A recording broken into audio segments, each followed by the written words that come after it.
সমস্ত জল্পনা কল্পনার অবসান ঘটিয়ে সোমবার প্রদেশ বিজেপির নেতৃত্বে রাজ্যের 7টি মণ্ডল সভাপতির নাম ঘোষণা করা হয়েছে।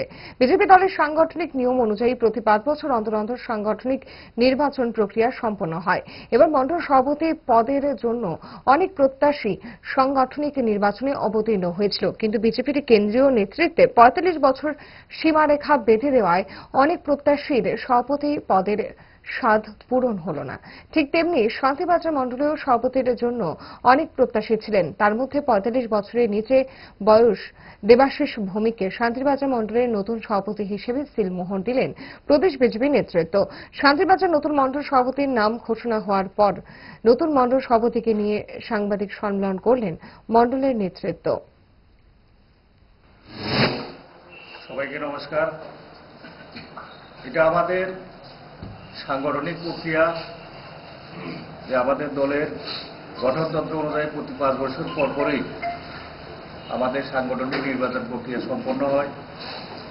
তো সেই হিসাবে ত্রিপুরা রাজ্যের আমাদের নির্বাচন সম্পন্ন হয়েছে। সদ্য আপনারা শুনেছেন যে দলের গাইডলাইন অনুযায়ী আমাদের গঠনতন্ত্র অনুযায়ী যে সিদ্ধান্ত আমাদের কেন্দ্রীয় কমিটি নিয়েছেন, 45 বছরের নিচে মণ্ডল সভাপতির বয়স হতে হবে। সেই অনুযায়ী অধিকাংশ জায়গায় আমাদের মণ্ডল সভাপতি পরিবর্তন হয়েছে। তো এটা আমাদের দলের গঠনতন্ত্র অনুযায়ী সংগঠিত হয়েছে। এখানে শান্তির বাজারের জন্য আমাদের যিনি নতুন মণ্ডল সভাপতি দলের পক্ষ থেকে ঘোষণা করা হয়েছে, উনি হলেন আমাদের দেবাশিস ভৌমিক মহোদয়। এখানে আরো অনেকে প্রত্যাশী ছিলেন, কিন্তু গঠনতন্ত্র অনুযায়ী দল যেটা সিদ্ধান্ত নিয়েছে সেটা চূড়ান্তভাবে আমরা সবাই মেনে নিয়েছি।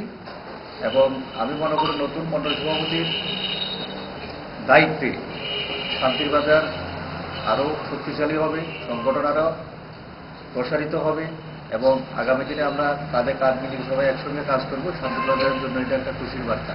ইচ্ছা করে ডায়েটটা ভুলে রোলটা ফুচকাটা খেতে, কিন্তু মনে রাখতে হবে 5 দশক ধরে গ্যাস, অম্বল ও পেটের সমস্যার একমাত্র সমাধান গ্যাস নল।